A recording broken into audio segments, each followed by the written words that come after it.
curious learners.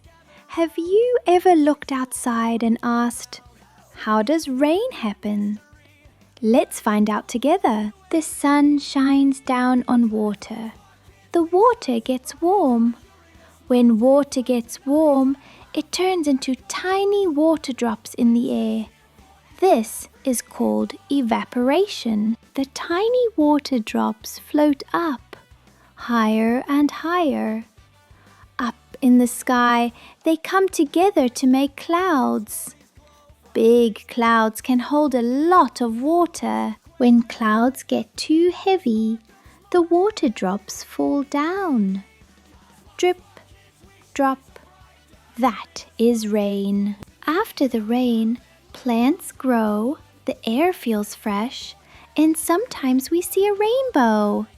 Rain helps the earth stay healthy. So remember, sun warms water, clouds form, rain falls. Great learning today.